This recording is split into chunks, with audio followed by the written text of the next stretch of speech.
Hello, everybody, and welcome to today's webinar, Do I Have the Right Glaucoma Doctor? My name is Elena Sturman. I am the President and CEO of the Glaucoma Foundation.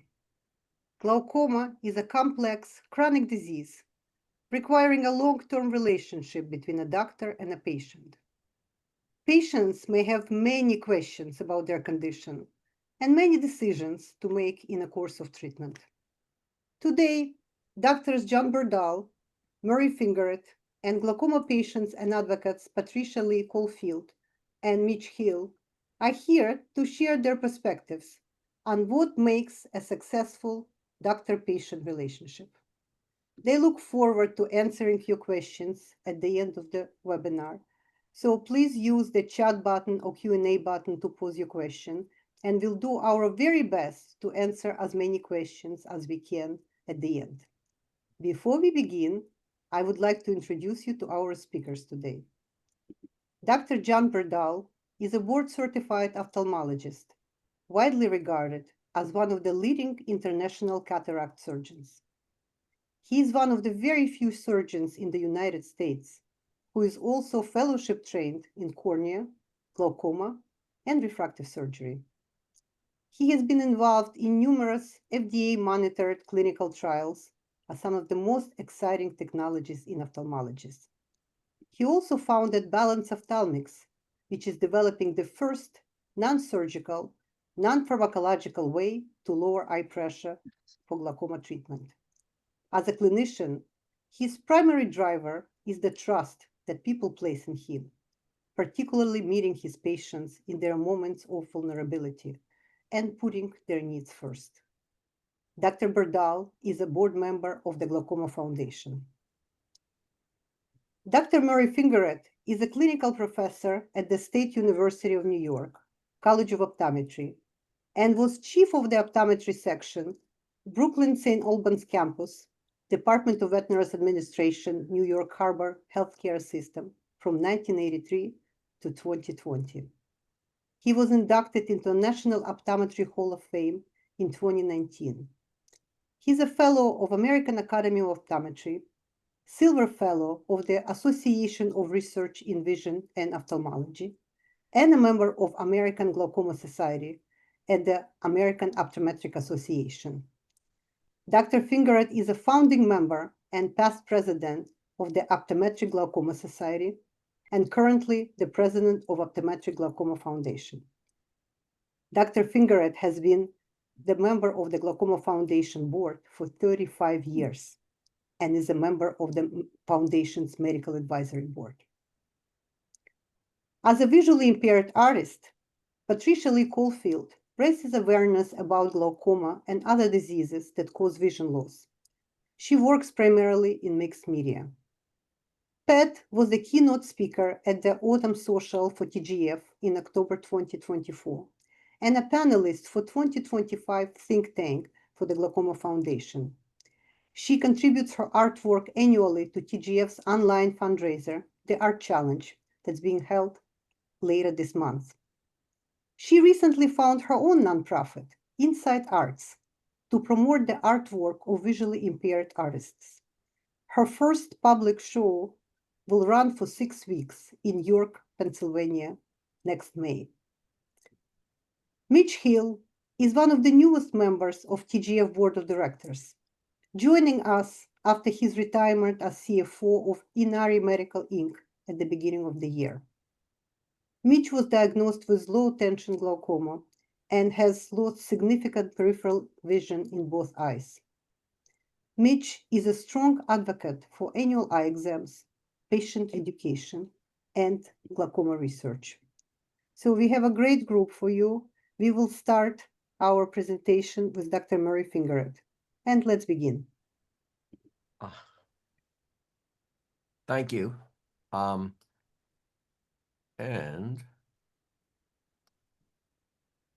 thank you, Elena.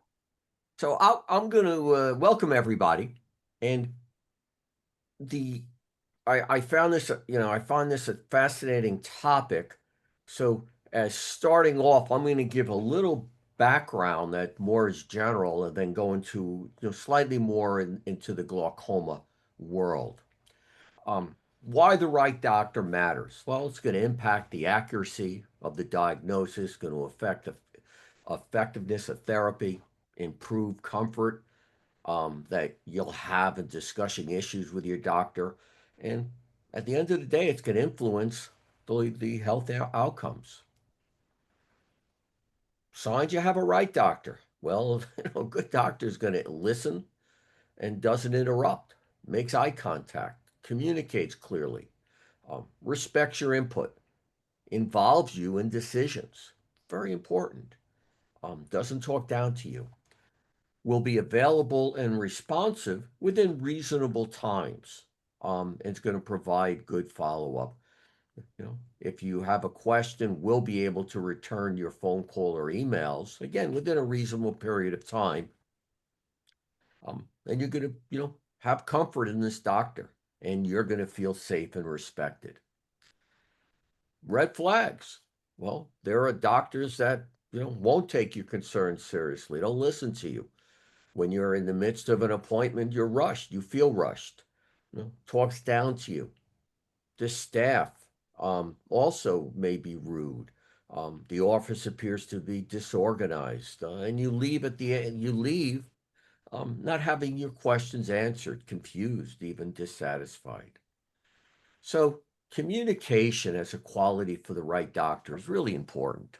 A person who listens carefully, explains clearly, answers questions. I mean, a lot of what goes on is communication.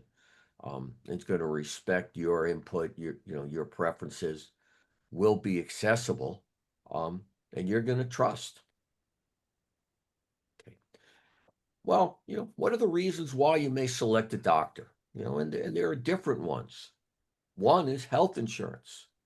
Um, Not every doctor, accepts every health insurance, and you know, that's something that you need to, think about and decide. And it becomes, that's often a big deal.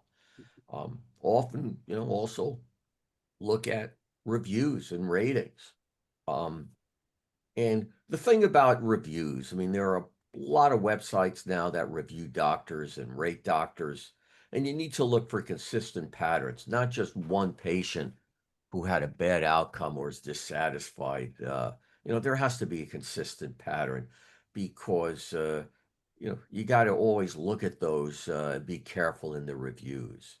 Um, Credentials and qualifications of the doctor and the board certifications. What's their experience, their knowledge, their education. Um, a big one is, and one I often use is recommendations from trusted sources. Somebody saw this doctor and they really liked this particular person. The location and the hours are important.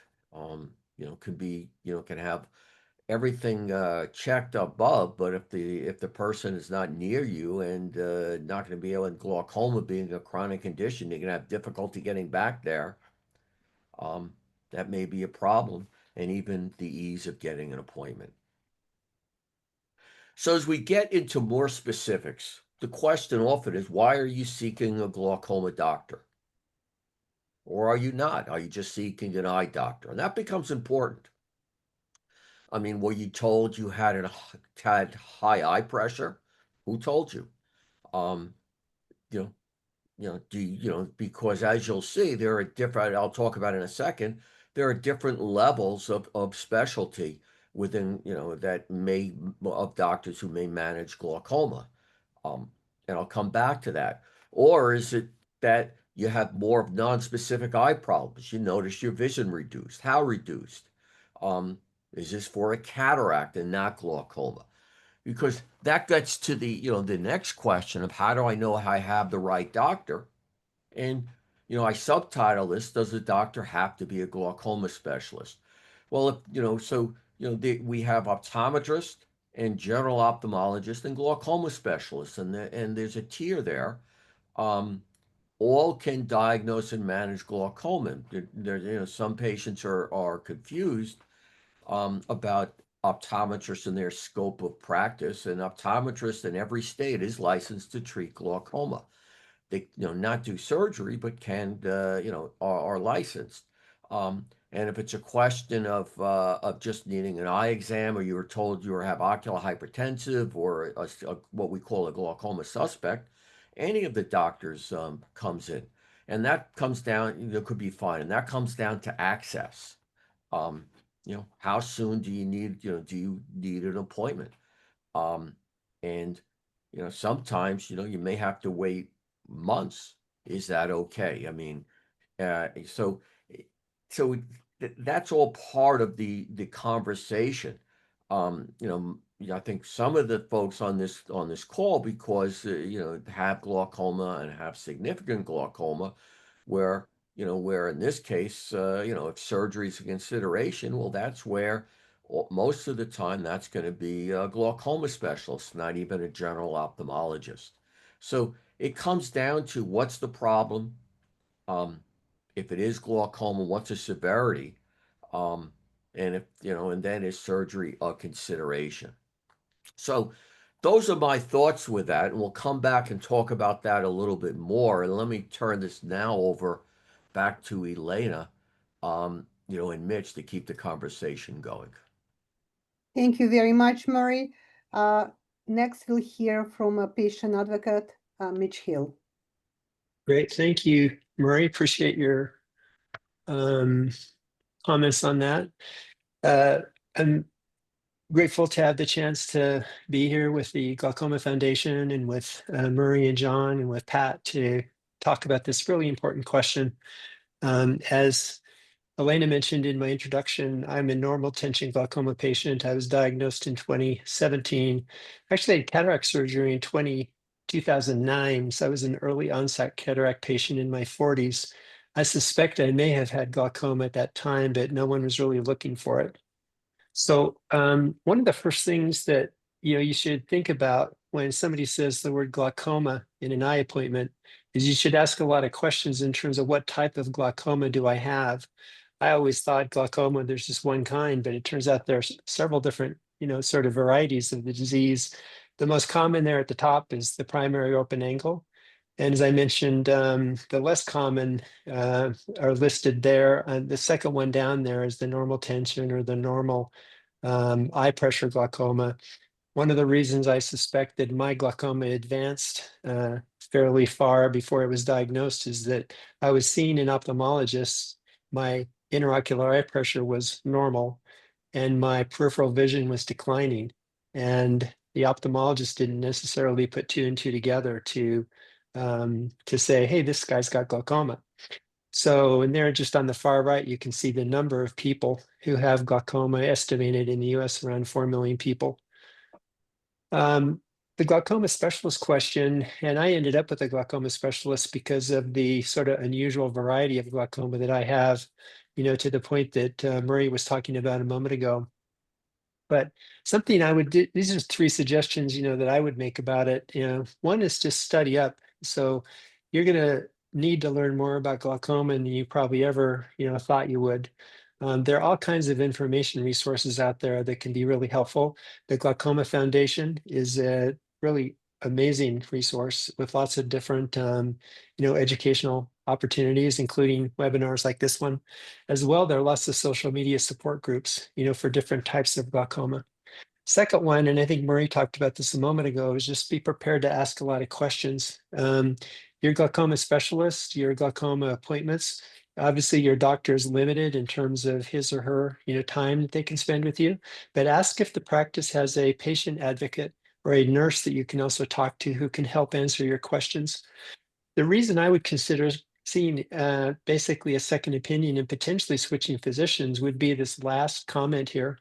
If your vision is continuing to deteriorate and your physician and his or her practice doesn't have time to answer your questions, you sort of end up in a dark place. And I would consider seeking a second opinion and potentially switching to a different glaucoma specialist or a glaucoma doctor. Once you find a physician and you've started this glaucoma journey, the thing I would suggest is you really need to be committed. So these are some pretty basic ideas here, is to understand your eye pressure, to regularly track that through regular appointments. you're going to find out that you're on eye drops, and we all take eye drops like there's no tomorrow. But please take them religiously, as the old saying goes, and then attend your appointments. You'd be surprised how many patients and doctors I've met, in the past 8 years who say, yeah, I have glaucoma. I don't bother taking my drops. They sting my eyes, or they hurt my eyes, or they make my eyes red, or things like that. And I don't bother going to my appointments either. And I really find that kind of attitude surprising, that someone would be so kind of dismissive of the disease, of a disease that can ultimately, take away your eyesight. The last thing I would say there is just to stay informed on all kinds of, ideas, both surgical ideas as well as pharmaceutical ideas that could come into play in the future in terms of helping provide new treatments and advancements for glaucoma care. My own personal reflections on the glaucoma journey, I've kind of landed on 3 Ps. So, be patient with the process, to stay positive, and to make peace. And that peace is really with yourself. So I've had to make peace with myself. And this is something that I would really say is challenging for glaucoma patients. So here's what I try to say to myself. I have compromised vision. My future is going to be different than I imagined, and that's okay. So the other thing I would say is just to really stay informed and about glaucoma treatment options. Uh, there are drug options, there are potentially surgical options, and to make sure that you're really well informed on that. The third thing is that, to work with your doctor. And notice on superimposed over the iris of that eye to the left is the word teamwork. So work with your doctor to stop the progress of the disease, and to preserve your functional vision for the rest of your life. That's really where I've kind of landed in terms of my goals for my glaucoma journey. And I think a lot about that in terms of why I try to be diligent about my glaucoma care. A little bit more in terms of personal reflection. So I'm about to switch to my fourth glaucoma specialist. I was originally diagnosed when I was living in Texas. It took a while, as I mentioned, because of this low tension variety of glaucoma that I had. I moved to Orange County. I had one doctor for about 4 years, and I switched to a different doctor in Orange County. And I've had that doctor for about 3 years, actually until the present. I'm actually about to switch to my fourth doctor, who will be a doctor in Utah due to an upcoming move from California to Utah. Doctor number 3, and that's Dr. Elena Resnick with the Glaucoma Care Center in Newport Beach, California. She really changed my perspective on the disease. And she challenged me to approach glaucoma care in a holistic fashion. I had never considered this before, but this was pretty interesting. She said, hey, we can check your eye pressure and your vision and all that, but I want to see a physical exam. I want to see blood work. I want to see a sleep study. I was actually diagnosed with mild sleep apnea. I want you to challenge you with respect to your healthy eating. I would need to challenge you and maybe change some of your exercise routines. For example, I dropped yoga. I used to love yoga. There's no more downward dog for Mitch, unfortunately. And I also want you to undergo some psychiatric evaluation and discussions to help make sure that you're in a positive place in terms of thinking about your future. That was really interesting for me to kind of approach it that way. And I hadn't encountered that, prior to meeting Dr. Resnick. The last comment I would make quickly, just there to the right, is to really stay positive and to be committed to your glaucoma care. We've all seen this sign in our dentist's office. I probably remember seeing this when I was 6 or 7 or 8 years old. So just brush and floss the teeth that you want to keep. There's a similar concept that applies to your vision. And I would just say, keep your appointments, be really diligent about that. Make sure you're taking your drops, make sure you stay informed, make sure you communicate, as Murray was talking a minute ago, and be committed to that. And I think you can keep the teeth that you want to keep if you want to, if you kind of adopt that sort of outlook on your glaucoma care. With that, I will transition over, I believe, to Pat. See if I can stop sharing here. Thank you very, very much, Mitch. And now we'll hear from Pat Caulfield. Okay. Hi, everyone. Thank you so much for having me here. It's an honor and a pleasure to be here to present my thoughts and my experience on my journey with glaucoma. Swipe left or right. How do you know when you have found the right physician? Having been diagnosed with glaucoma 15 years ago, I've kissed a few frogs, but gratefully, thankfully, I've met many more who weren't croakers. Over the course of my diagnosis, I have seen at least 10 physicians. At key moments, diagnosis, decision making, and even vision crisis, there is often so much information presented to us that we go from being proactive participants in our care to feeling overwhelmed and paralyzed. I think it's very easy to get caught up in the what ifs of this disease, so much so that our minds simply shut down. But here's what I have learned. We, as patients, have rights. We have the right to say no. We have the right to seek a second opinion. And most importantly, we have the right to be heard. Over the years, I have met countless patients who travel long distances for their care, especially in rural communities or in the Midwest where options may be limited and trust must be earned over the miles. I travel about an hour and 20 minutes for my checkups, and I consider it time well spent. What makes us do this? What compels us to go the distance, literally, for a physician? Even though I have lost over half of my vision, I still consider myself lucky. Lucky because I have had extraordinary care. Not just skilled surgeons, but doctors who took the time to listen. I'm especially grateful that early on, even when everything felt so uncertain, I had physicians who patiently answered every question that I threw at them. That said, there were a few exceptions. A couple of physicians believed that their opinions outweighed mine and that no questions should be asked.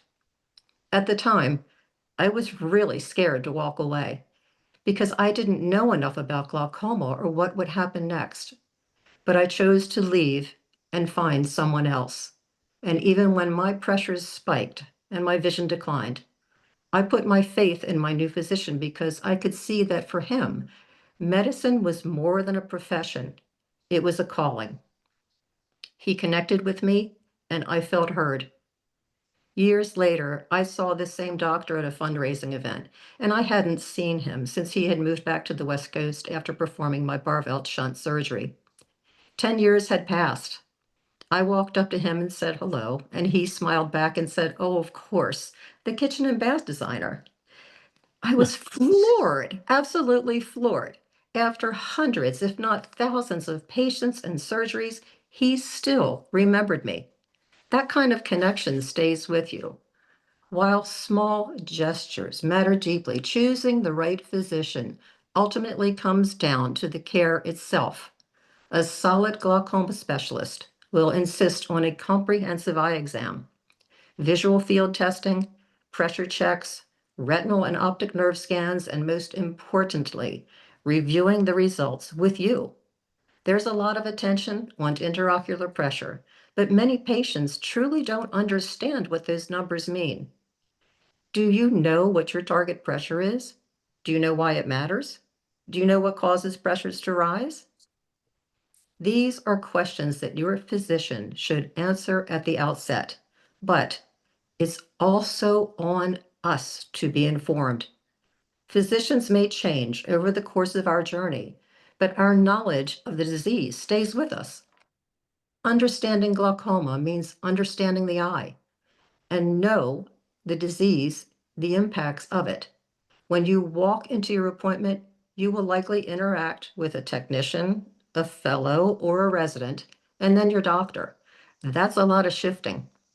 And your time with the physician might only be 10 or 15 minutes. That's why the whole team matters.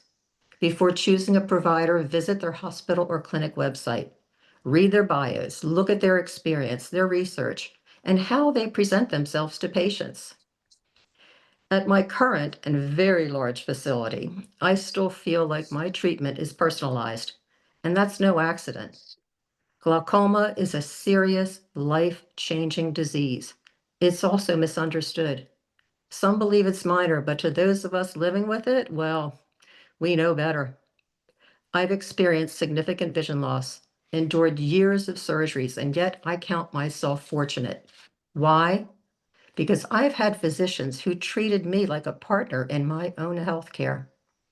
One of my doctors recommended a trabeculectomy. I did my research, I spoke to my family doctor, and consulted with a retinal specialist that I trusted. They agreed it was a good path forward. I had the surgery, my pressures dropped. We then did the same surgery on my second eye with equally positive results. And now I'm off of all eye drops. When I say I'm lucky, I mean it. Not just because the surgeries worked, but because I've had doctors who took the time to explain, to listen, and to care. And before I ever sat in their chair, I had done my homework, reading their bios, looking at their achievements, and then there was that swipe left or swipe right moment. After my initial consultation, I asked myself, am I comfortable with this physician? Do I trust their decision making? Do I feel heard? Yes, qualifications matter, but so does the intangible, trust, connection, and rapport. Sometimes you just know when it's not right and you need to walk away. And sometimes, just as powerfully, you know when it is. Glaucoma may be a lifelong journey, but with the right team and the right mindset, you are never walking it alone. Keep learning, keep asking, and trust yourself. Because finding the right doctor isn't just about luck, it's about being your own best advocate. Thank you. Thank you very, very much, Pat. Very powerful. And now we'll hear from Dr. John Burdell. Man, I love listening to the patient perspective, and doctors just can't get enough of that. And probably the best thing for a doctor is to get sick themselves and feel what it's like to actually be vulnerable.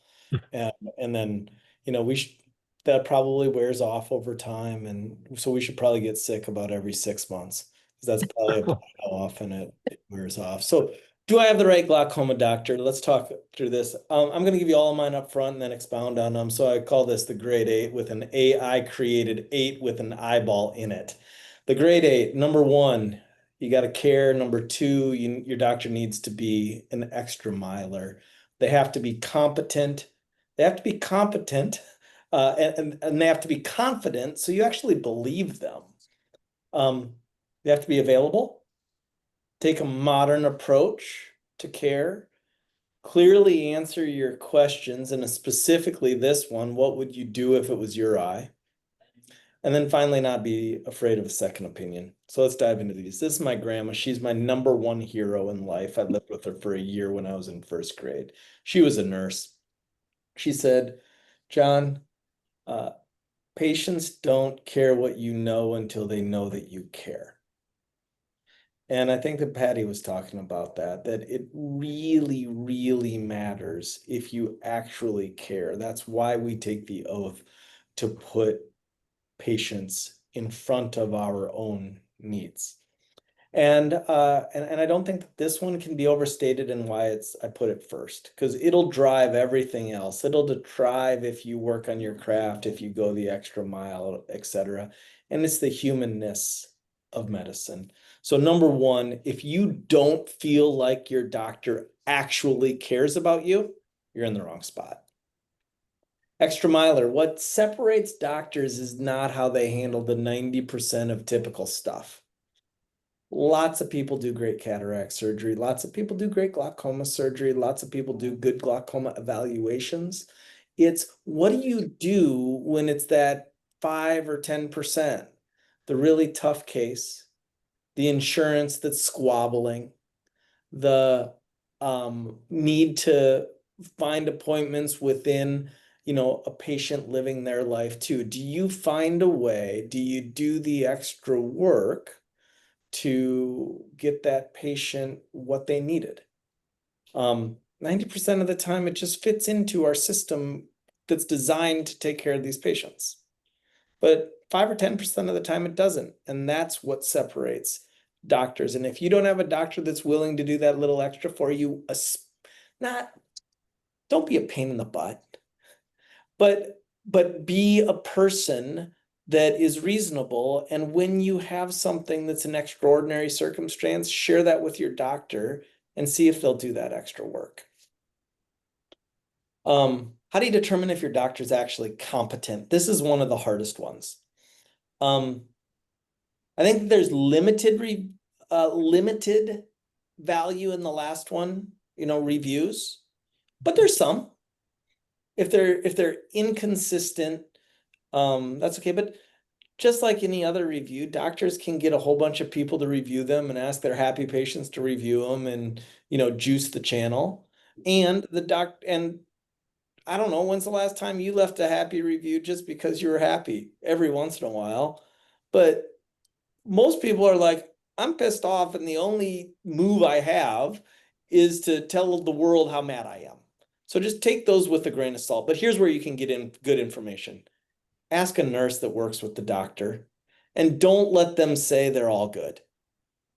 Ask them the question in a way where you say, if it was your eye, which doctor would you see? They're all good. Okay, great. Thank you. I'm glad to hear that. If it was your eye, which doctor would you see if it was your eye? Ask patients, that was already mentioned, and then ask other doctors around. And don't be afraid to ask the doctor themselves. My dad broke his neck last year, and I looked the doctor in the eye and point blank, I said, "Are you the guy for this?" No qualification, no nothing. I wanted to see if he was going to blink. And he didn't. He said, "I'm the guy for this." Okay, good enough. We are not messing around here. We want the right person. Confidence. Doctor walks in to a patient at the bedside and says, "John, you got this. John, you can do this. You're going to be fine. John, this is going to be tough, but you can handle it." The patient says, "My name's not John." The doctor says, "I know, that's my name." That's not your doctor. That's talking themselves into saying that they're the right person for this. You want a doctor, you might disagree with them. That's okay. But you want a doctor that has confidence, not hubris, but confidence. You want somebody that believes that they can keep you sighted for the rest of your life. And if they're asking you to make the decision on your glaucoma, I think that's the wrong doctor. And maybe Pat and I will disagree about this a little bit. But when I go and see an orthopedic surgeon, I don't want them to ask me, which hip do you want? I want them to tell me, this is the hip that you should get. This is what I would have if it was me. And now maybe I've got some research I want to talk about it. So I'm eager to have that conversation a little bit with Pat. The best ability is availability. They can't help you if they can't see you. And this is a little in contrast. I did cataract surgery on my uncle a few years ago, and he said, "I was shocked that I could get in for a cataract eval for you within a week. Made me wonder if you were any good. I thought you should have a much longer waiting list." Kind of like when Rodney Dangerfield said, "I would never belong to a club that would take me as a member." You want a doctor that's available. And you want a doctor that's got experience and busy, and those two are in conflict a little bit. You want a doctor that takes a modern approach. You can tell when you walk in the office. Is the shag carpet on the walls? That's not the place that's going to be modern. If you ask them about a new technology and they haven't even heard of it, that's not your place. It's a little hard for patients to size up technology, but if you're in a place and it looks old, it shouldn't be. There's been too many advancements for you to look like you're using old technology.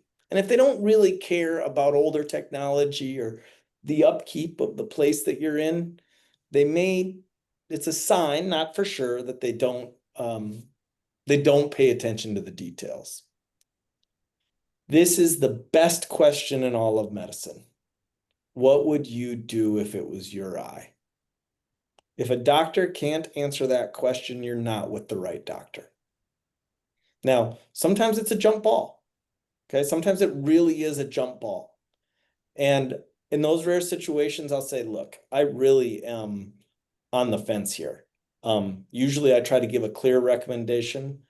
I'm 50-50 on this versus that. Usually I'm 60-40, 80-20, 90-10 on this versus that. And then I tell them I wouldn't let them do something unreasonable. But they really should be able almost all the time to say, what would you do if it was your eye?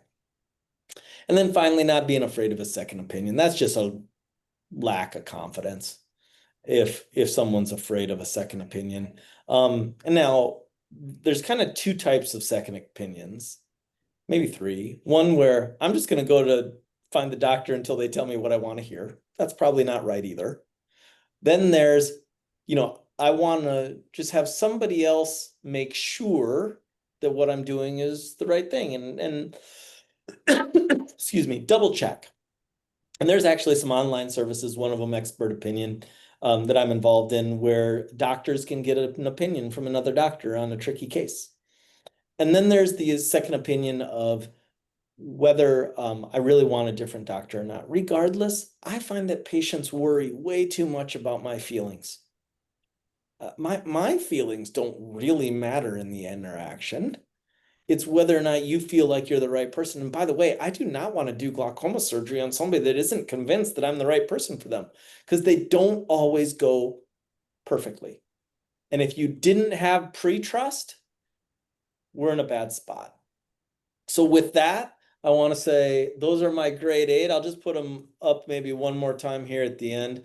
I think you first and foremost have to have a doctor that cares. And if you don't feel that, don't do it. They've got to go the extra mile, but don't be a pain in the butt. Don't make them go the extra mile on every little thing for you. Be reasonable, but when you need it, they need to go the extra mile. You want somebody that's competent, they're confident, they're available, they're modern, they can answer the hard question, and they're not afraid of a second opinion. So let's dive in. I got a couple of questions for you guys, but let's start with the one that I said, Pat. Pat, I want my doctor to tell me what to do. And I think that you said, well, and I'm probably putting words in your mouth just to make it controversial. I think you said you want to tell the doctor what to do. No, I always listen to what, of course, the doctor recommends, but I am that patient, that pain in the butt patient, that has to do all the research and find out how it works before anybody does surgery on me. And that's just me about everything. I need to do the research. I need to find the why. What's going on? Why is this happening? How is this corrected? And I'm like that about everything. So this is no exception for me personally. But no, I will always take the recommendation first, but then I will do my own research on the other side to make sure that I'm going to be comfortable in the hands of that doctor. Yeah, and I know I put words in your mouth a bit. And and so I love it when a patient does research. And I think that your doctor should too. I do not think it's a pain in the butt to do research. It is a pain in the butt when every little thing is a crisis. Oh, I agree with that. Yeah. And so we don't Mhm. want that, and we want clear, recommendations. And then I have another question for you, Pat. You said Mhm. 10 glaucoma doctors over how many years? 15. How many of them were good? 8. Oh, okay. And Yeah. so what made you switch if 8 of them were good? Well, you mentioned confidence versus hubris. And that one really struck a chord with me because some doctors feel that they are the end all. And I say that with a grain of salt, but I have had some that told me I needed this procedure and didn't even tell me that I had glaucoma. And that was at the beginning of this journey. So, I've had some experiences that were not the best, but I've learned from it. I'll say it that way. I'm the one that had to take it and run. And I've had physicians that I was just simply not comfortable with their confidence. And I think that was another part of it. And I go to the Wilmer Eye Institute in Baltimore and have gone there for many years, but I live in York, Pennsylvania. And so I didn't have a lot of options in the area that I live in. I truly didn't, and that's why I drove, an hour and 20 minutes, an hour and a half, an hour to find the right physician that I'm comfortable with. And again, I think it has to do with confidence and not hubris. Yeah, great. Hey, John. Hey, John, I have a question for you and Murray. You talked about availability. Murray talked about communication and the importance of that on a couple of different slides. And I, one of the glaucoma physicians I had no time for me. And I would basically go in and get my eye pressure checked, and I'd, maybe talk about a scan or something like that. And then literally 2 to 3 minutes, 4 minutes, maybe sometimes with the doctor. And the doctor says, sorry, I've got so many patients today, I can't spend more time with you. I'll see you in 3 months. And my vision was deteriorating. And as I mentioned during my comments, I was in a kind of a dark place with that doctor. And how can the patient sort of say, time out, stop. I need to talk to somebody. I have some questions. I need help. And I know you're under pressure to see a lot of patients. That's how you guys get paid. And what's the right answer there to kind of cause you to sometimes stop and take notice and say, hey, I need to spend a little bit more time with this patient? Murray, then I'll answer. Yeah, I mean, sometimes you have to be aggressive. Um, and doctors have staff, and you have patients waiting, you have all these pressures. Um, and it's almost like you just you can get into a routine, and you just have to have a patient that says, wait a second, and just be, aggressive and say, listen, I mean, I'm noticing these things, this is important to me, you know, can can you explain to me this? And literally just stop the doctor. Um, Yeah, and I mean, there's no other way. And and then after that, I mean, I think, that's the time when you have to reevaluate if you have the right doctor. Um, yeah, I mean, sometimes, I mean, depending where you are, whether you're going to Wills, whether in New Mhm. York or you know, or Utah. I mean, there, those situations there, you do have alternatives. It's not easy to, I mean, it's not easy to change doctors. I mean, that's a big deal. yeah, But sometimes you just have to do it. Other places, you don't have that option. So, yeah. Mitch, I agree with what Murray said, and two things. One, I think that if you think it's the right person, but they just don't give you the time they need, one, of course, you might have to ask yourself if it's the right person. Number two, before you come into your appointment, I think that you can let them know, hey, I need a little more time with the doctor, Hmm. and get in front of that a little bit. That's great. Yeah. And then the second thing I think is that you can say something along the lines like this: Doc, I'm scared and I need you. Hmm. And it's a little bit of a one down position as Yeah. opposed to an over the top position. But Doc, I'm scared and I need you. And if a doc doesn't pause and give you what you need there, you definitely don't have the right doctor. Okay. Yeah, that's great. Um, uh, Murray, I have a question for you. We're talking a little bit about, do you have the right doctor? That's fair. But what about when you have the wrong patient? What do you do with a patient that's not the right fit for you or your practice? boy, that's a tough one. That's a good one. It's some in those situations, and I think back, 'cause some of them, I mean, you you have to sometimes be frank with them and say, I mean, do you think we're best together? And would you like to see or get another opinion? And I've been surprised when I've done that, thinking the patient did not like me. And sure enough, this was just their personality. And there were no issues in terms of the care or me. That's just how they were. And it was me that was taking it personally. And once that got fleshed out, then I was okay. Yeah, I similar experiences. One of my favorite moves is I push my chair back and I cross my legs and I give my best thoughtful look. I say, I don't think I'm your guy. I don't think I can solve the problem that you want to solve. And then, 7 times out of 10, they're like, no, no, no, no, no. I heard you were the best. And I'm like, well, I'm not the best. I'm pretty good, but I don't think with what you want, I can't give you that. And I can try and help you find somebody that might be able to. And it resets the conversation. And then sometimes they choose somebody else. And sometimes they choose me, and that's okay because it's got to be a fit both ways. The other thing, though, where it gets to a place that it's past a point of no return, at least for me, is trust. And every once in a while, I'll say, do you actually trust me? It's okay if you don't.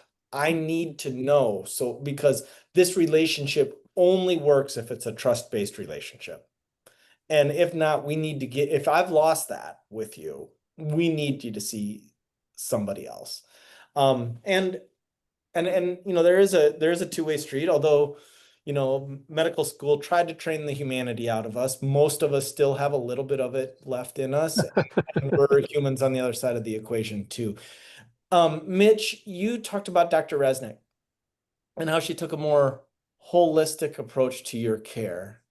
Yeah. And you're a CFO, spreadsheet loving, analytical guy, and she's saying foo-foo diet and exercise, don't do yoga, holistic. And so I'm really interested. I mean, you intimated that you liked it. I'm really interested in how it made you feel and what changed because of it. Yeah, as I mentioned, at first I was very surprised. I thought glaucoma was just about intraocular eye pressure and maybe visual field testing, and like there's nothing else to talk about.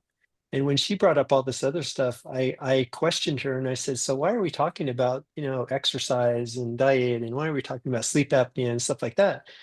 And it was interesting when she explained this broader view of glaucoma, basically with the idea that we need to make sure that we're managing your intraocular eye pressure and we're sort of tracking your visual field and stuff like that.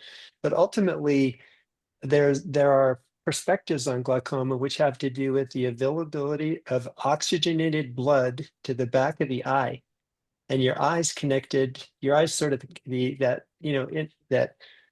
retinal ganglion cells, basically in the optic nerve, those are the sort of the connection between the eye and the brain. And we want to make sure that we don't do as much oxygenated blood as possible is there.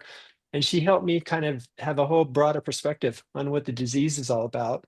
And that then things like sleep apnea make total sense in terms of why that might be important to try to manage, and other kinds of things, like, am I doing things in my day-to-day life, such as yoga, that are causing me to have, elevated intraocular eye pressure that I can help myself along the way. So I think that was a surprising thing for me. It may be obvious to you, but I just didn't know that much about the disease, I guess, even though I had had the disease at that point in time for probably 5 years. So I love your answer, and it is such a CFO answer because I said, "How did it make you feel?" And you went to retinal ganglion cells and oxygenated blood. And so what you felt was, I'm putting words in your mouth. You tell me if I'm Yeah. wrong. You felt like, oh, my mind is opened, and this person actually cares. They're not a robot, and they're really trying to help me as a human. Did I put words in your mouth, or is that fair? No, that's exactly right. Yeah. Okay. And so I don't do what she does. I kind of, and I'm not saying that proudly. I'm saying that maybe I need to look at a patient. And we don't take an oath as a doctor to glaucoma. We take Hmm. an oath to a human. And there's Right. many times that we could do something that might improve your glaucoma at the expense of your life. And we took an oath to the human, and I really think that what she's doing there is special. And so we got a couple questions from the audience. So let's see if we can try and answer them. The first one is, why no more yoga? and I have an opinion on this too. Yeah. And so you answer, and we'll So see. quick answer, I'll give you an extreme example, but let's say you like to do headstands. And if you measure someone who does a headstand, the interocular eye pressure of someone doing a headstand might go to, for a short period of time to like 50. That's not good for glaucoma people. So the same thing can happen in a downward dog pose and various poses in yoga. And in my case, I could probably still do some yoga, but I've just decided to move on. I can find other things to do with my time. Did you love yoga? How much did you love Loved it? it. 1 to 10. Loved it. Yeah, something that gave me, not only was it good for me physically, but it was good for me mentally. So it was really hard to give that up. Yeah, okay, got it. So I'm just going to put a little debate out there because I'm a big believer, lots of intellectual bias here, that intracranial pressure matters in glaucoma too. And although your eye pressure goes up, your intracranial pressure goes up a lot more at eye Yeah, level, which may balance that elevated intraocular pressure. But interesting. Yeah, we don't know for sure that that's true. And we don't know for sure that those yoga related pressure spikes, would lead to worsening of glaucoma. So here we are in a gray area with stuff that you could argue one way or another. And you had a 9 out of 10 thing that you loved in your life, and you gave it up after, thinking through whether it was best or not. And yeah, don't really know. And so many times we're making judgment calls on stuff like that. And I don't think it's necessarily wrong, but I'm not convinced that it's right either. And, yeah, take away something that you love, that's a challenge. And Dr. Resnick is awesome. And yeah. and frankly, it's clear that she cares and is trying to do the right thing for you. Here's another question. What's the right way, or maybe the wrong way, to ask for a second opinion, parentheses, major decision, on what would be a good and a bad reaction from your specialist? Murray, how do you want someone to ask you for a second opinion? Yeah. Or Well, do you even want them to ask? Do you want them to just go get it? no, I mean, there are times where I'll explain to the person that there are different ways to manage your condition. I can see myself doing it this way. Other doctors may do it, another way. And and feel free to get another opinion and we can discuss it. Yeah. And what if you didn't offer it?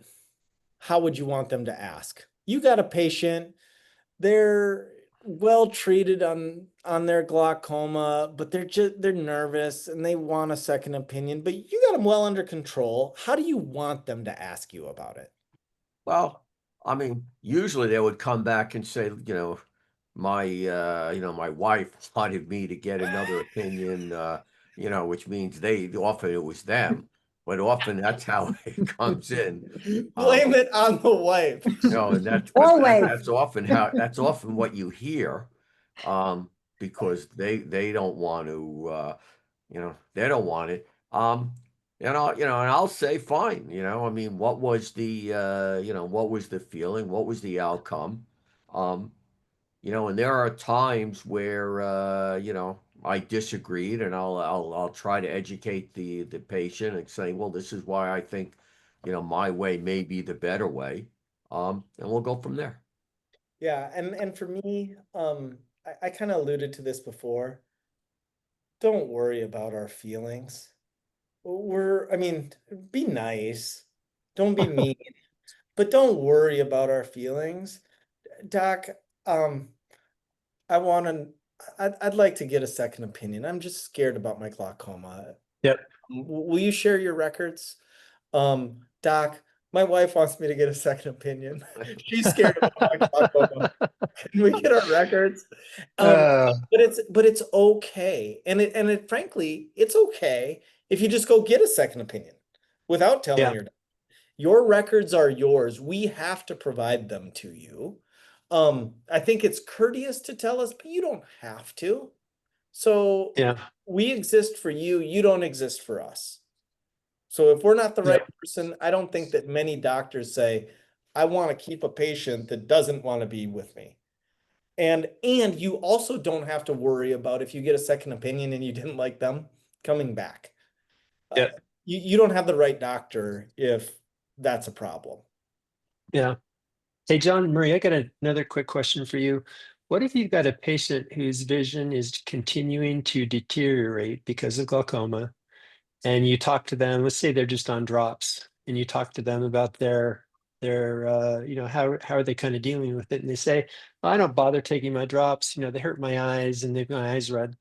And you're like, well, wait a second, you're not even following the sort of prescription or the kind of the guidance I provide to you. What do you do in a situation like that? Murray? Yeah, that that's always the challenging one because sometimes some patients are their worst enemy, and while I'm like you mentioned that I would take every medicine or things like that, not everybody is that anal, and it's their personality. Um, the good news nowadays with glaucoma care is that there's a host of surgical entities that are available so that a person doesn't need to use eye drops anymore. I mean, and that's what is has revolutionized glaucoma care over the last decade. So Mhm. just as an aside, I mean, last month at the World Glaucoma Congress, within the exhibit hall floor, and I'd never seen this before, there were no exhibits of pharmaceuticals. So, I mean, none of the Wow, pharmacy companies were there. There was nothing with eye drops, didn't exist. amazing. So that just gives you an idea of how it's Yep. changed. And it certainly worked for Pat. Yeah. Okay, so I'm Yeah. going to run through some of these questions in rapid fire to try and get people to answer as many as we can in our last 3 minutes. I'm going to start with my favorite one from Joe. Thank you so much. My wife will be taking the blame from now on. Excellent. Thank you, Joe. And the pearl of the day. Holly said, patients call our government office saying they're too far away from docs and no way to go long distance. Any advice for those patients? You got to find a way. I don't really know that there's another one other than finding a way to get to a doctor. But I live in South Dakota. There's a long way from places, but people still Mhm. find a way to drive to Sioux Falls to do their Christmas shopping. They need to find a way to get to their glaucoma doctor for their glaucoma. Yeah. Um, how often do you think a glaucoma patient should be seen? Murray, in 20 seconds? All depends upon the type of glaucoma, severity, care. I mean, it can vary from once a year to every 2 months. Yep, no longer than once a year, but if it's more severe, less than that. Um, can you decide to have surgery too soon in your glaucoma progression? Yes, depending on the surgery.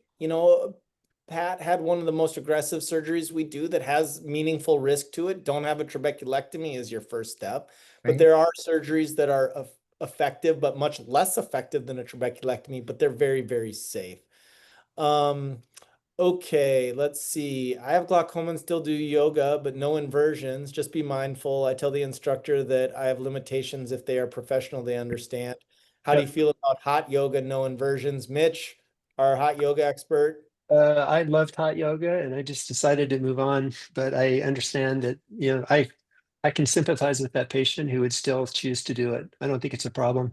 Yeah, as a doc, I don't think Yeah. it's a problem too, but you can avoid inversions. Your eye pressure is not Yeah. going up if you're sitting or in You're different right. positions. So you could probably get the good part of it without the risk that we are Yep. unsure of part of it. Yep. Um, uh, Pat, why do you think patients don't go to their appointment? Don't they know that they could lose their vision and just how serious it is?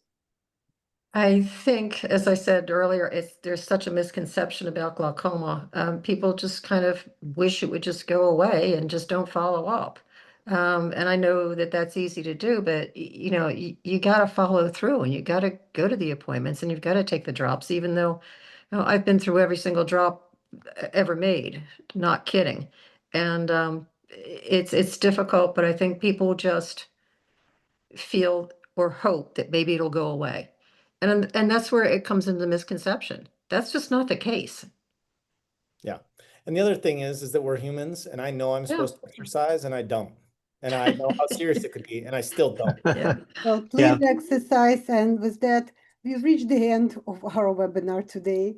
I would like to thank Doctors Berdal and Fingeret and our great patients, Mitch Hill and Pat Caulfield, for their participation, for their insight. I hope this webinar was useful for our audience. We thank you for your questions. We're sorry that we couldn't get to all of them. This webinar is recorded and it will be available on our website and on our YouTube channel tomorrow.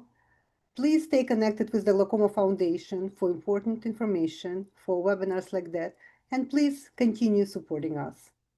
Thank you so much and have a great night. Thank Bye, you. everybody. You.